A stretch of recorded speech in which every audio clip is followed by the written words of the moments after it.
We have to factor the denominator first. So that's y plus x times y minus x, since that's a difference of two squares. Now notice you got an x minus y on the top and a y minus x on the bottom. If we factor a negative out, the x minus y is equal to negative of y minus x, because negative y, and negative of a negative x is a positive x. The reason for doing that is that we can now cancel the y minus x term. It's the same up here and downstairs, so we can cancel it. And the answer then is negative 1 over y plus x, or x plus y. So that's how the first one simplifies.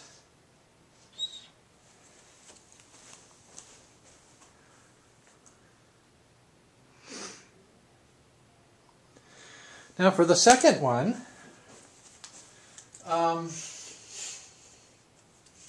225 is equal to 25 times 9. And then w to the 6th, v to the 4th. Downstairs, that's 25 times 350, 12, 13, 14. And that's w to the 7th and v to the 3rd. So you can see that 25's canceling. W to the 6th cancels out all but one of the 7 w's that are multiplied together in the denominator. 6 w's on the top, 7 on the bottom. They cancel 6 times, leaving 1. So that's just 1 w down there. There's 4 v's on top and 3 on the bottom, so the 3 v's on the bottom are going to cancel 3 of the 4 v's, leaving 1. So what we've got here now on the numerator is 9v, and in the denominator we have 14w. So this one simplified down to that.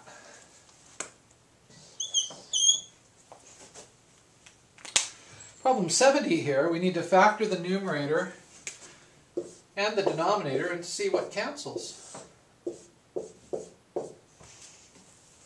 So they're both pluses times minuses here because we have a negative term on the end and oh.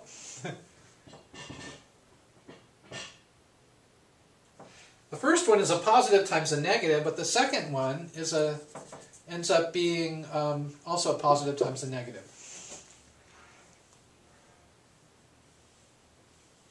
Anyway, so for the first one we're looking for two numbers whose product is 50 and whose difference is 5. 10 and 5.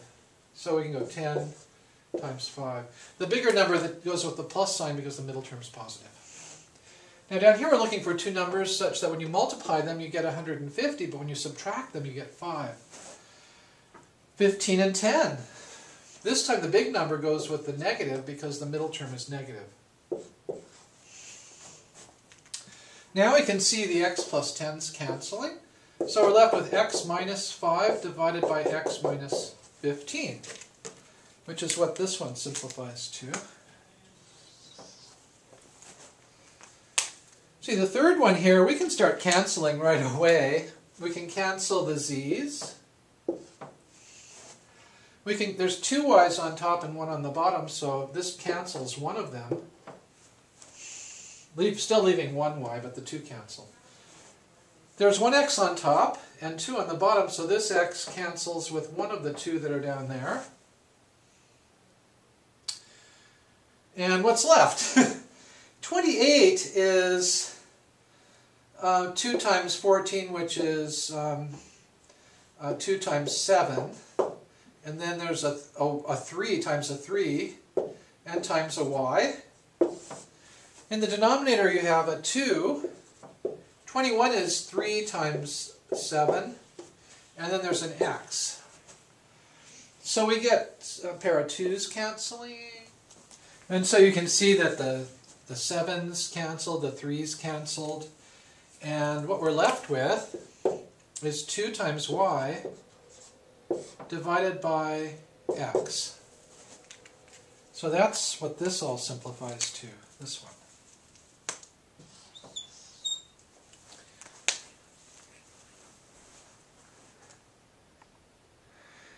Finally, for this last problem, we have quite a bit of factoring to do to begin with. Problem 72. So, here we go.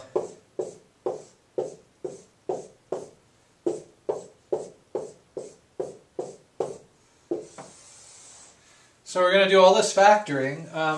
They all start with x. Assembly line factoring is this.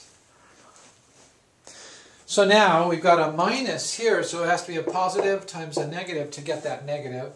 Same down here, a positive times a negative. Same everywhere for these. Here we're looking for two numbers. When you multiply them, you get 42, and when you subtract them, you get 1. 6 times 7 is 42. And the bigger number, the 7, should go with the negative sign this time because the middle term is negative. So 7 times 6 is 42. And when you add them up, you get that coefficient for the x. Okay, this one, we have this number times that number is equal to 8. And when you subtract them, you get 7. So 8 and 1. And the big number goes with the minus because the middle term was minus, negative. Down here, we've got a product of 72 and a difference of 1. 9 times 8 is 72.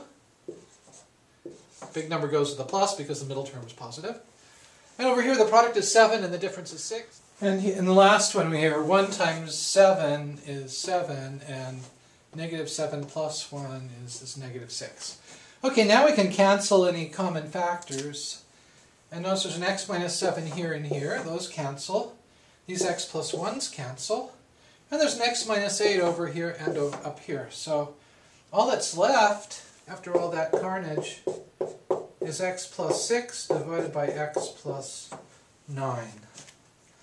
So that's what this product of these two rational expressions simplifies to.